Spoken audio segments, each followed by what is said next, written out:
What's going on, y'all? Psych Perspectives, GeoFux here. And what's going on, y'all? What's going on? In this video, I want to discuss the various labor strikes that have been going on really the past year. But if we want to look at it from that standpoint, we could cut it to the past 6 months, but really the past year. You're noticing more and more labor strikes pop up over time from various different industries and sectors of the job market.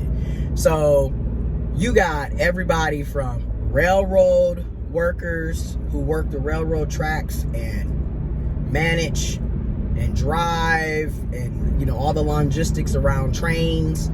Then we have our nurses who are on strike at various hospitals, a part of various, the nursing unions. Then we also have teachers that are on strike at the various public schools, K through 12. We have college professors, people who are lecturers at college and university campuses also going on strike. We've got the writer guilds of America, the WGA, all the people who write the episodes and the episodes for these, sitcoms, for the late night talk shows, who write all the scripts, who write the movies and the films, and all of that. They're also on strike. And you're going to see a lot more of that. I've been saying this for quite some time.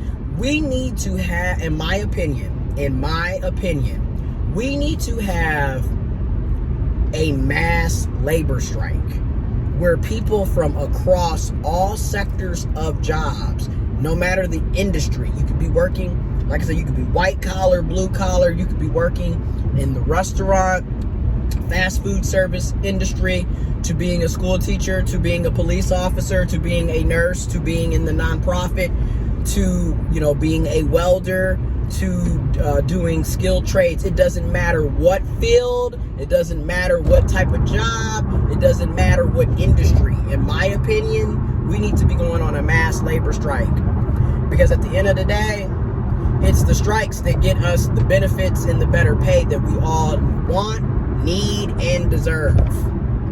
Because as we can all see, these jobs, these employers, they don't care. You know what I mean? If it's all about their bottom line, right?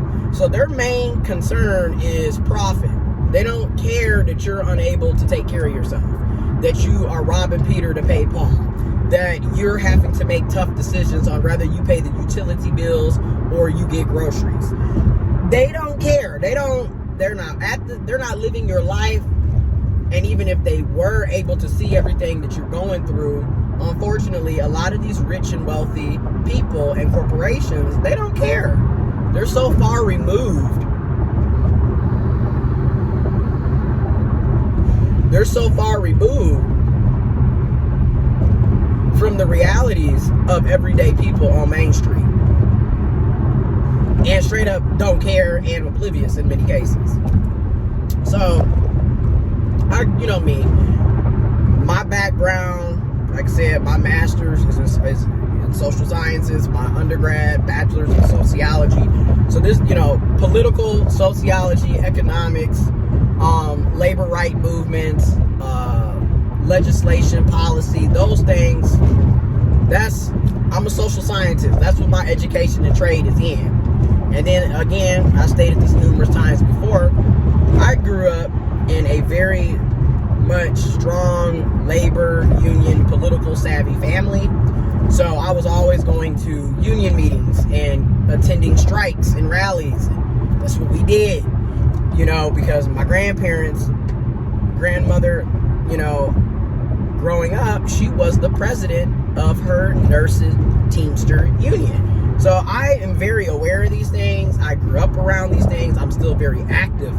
And I'm going to always be active for people on Main Street. Because at the end of the day, we are the reason why this world works and runs. It's because of you. It's because of people like you. It's because of the everyday common person on Main Street. Okay? And you again, what is the purpose of a person working a job if they are not going to be paid a living wage? What's the purpose? And what don't get me is everybody always, we end up getting divided and conquered, right? We always got the rich, the wealthy, and the corporations literally telling us, you know, the strikers, the people, they'll literally come up with shit. The people that are doing the strikes, they're the reasons why the prices are going up. Meanwhile, corporations have been greedy as hell, have been price gouging this entire time, this entire pandemic. They were price gouging, and then using that as a justification for why they gotta raise prices. They've been raising prices all the time. If you look, you don't even have to be in COVID. Just look at for example, look at 2013 to 2019, and there is inflation, and there was no pandemic. So we talking about 6 years, a 6-year time slot when there was no pandemic. Okay, we didn't have a pandemic. We wasn't worried about, you know, any of that, and yet we still had inflation, because inflation happens every year, right? Unfortunately, in a capitalist society, it happens every year. You know, it is what it is, unfortunately. Now, here's the thing, though. This is where people miss the point. I just gave you 6 years, 2013 to 2019. Why didn't we get pay increases between 2013 and 2019? Why are we still being paid like it's 2013 and it's 2023? I'll wait. I'll give you some time to ponder what I just asked.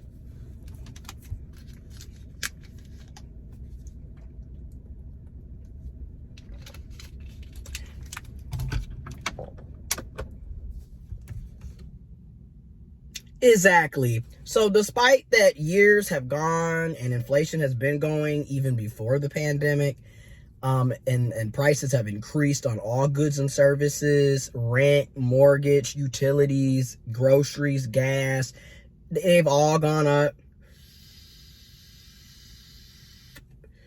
They've all gone up tremendously. Despite all of that, none of our wages and salaries have really gone up, have really kept on par with the cost of living or taken inflation into consideration, despite everything going up. Why is that? But yet they always want to use that lame excuse of, well, if we raise the wages, everything is gonna have to go up. Meanwhile, have they not been raising all of the prices, goods and services, yet our wages have remained low and stagnant? And somehow it's your fault that you're in debt. It's your fault that you can't afford to put food on the table. It's your fault that you can't afford to have a car and rent, or pay rent and a mortgage, or pay off your student loans, get out of debt, take care of your responsibilities, save for an emergency, save for a wedding, or to buy a house, or whatever it may be, to pay off student loans, pay off medical debt, whatever it may be. It's your fault, even though we purposely keep raising the cost of living. We purposely have inflation go up every year, yet we still have the same federal minimum wage since July of 2009, set at $7, y'all, and 25 cents an hour in the USA federally. That is the federal minimum wage.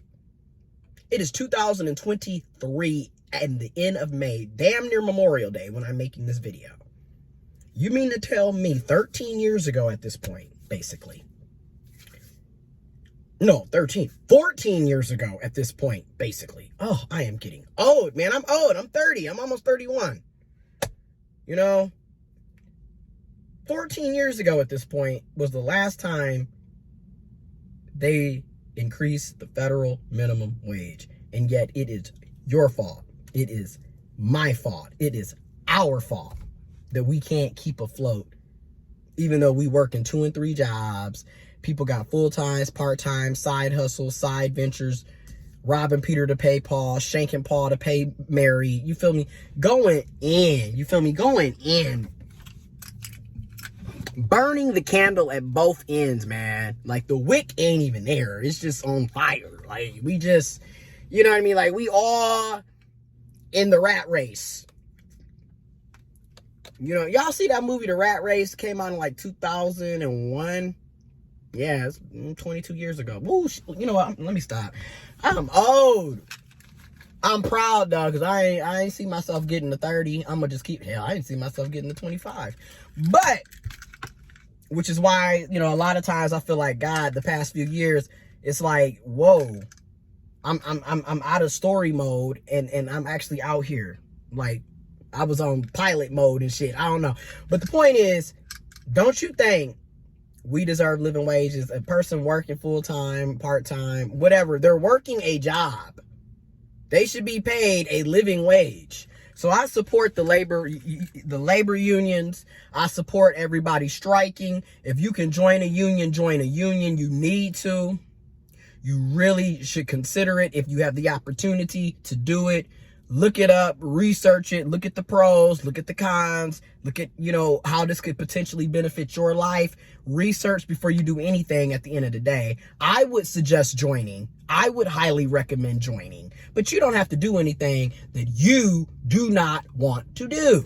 Because again, I'm not here to tell you what to do. I'm here to give you some recommendations, some suggestions, some advice, some tips, some hints. But at the end of the day, free will. You're an individual. You have the freedom, right? Bodily autonomy, right? So if you got the opportunity to join a labor union, I recommend it because, again, your job is not your friend. That's really what a lot of us have to start realizing. We are replaceable. They don't even view us as, like I said, your job ain't your friend. And a lot of times, if you have an opportunity to join a labor union, that's the best thing that you can do for yourself and your family. If you want to get decent wages, better paying jobs, better pay, better benefits, more paid time off, you know, paid medical leave, short-term, long-term disability with pay, things of that nature, better healthcare benefits for you and your family, join that labor union. Consider it. Consider it. I'm out.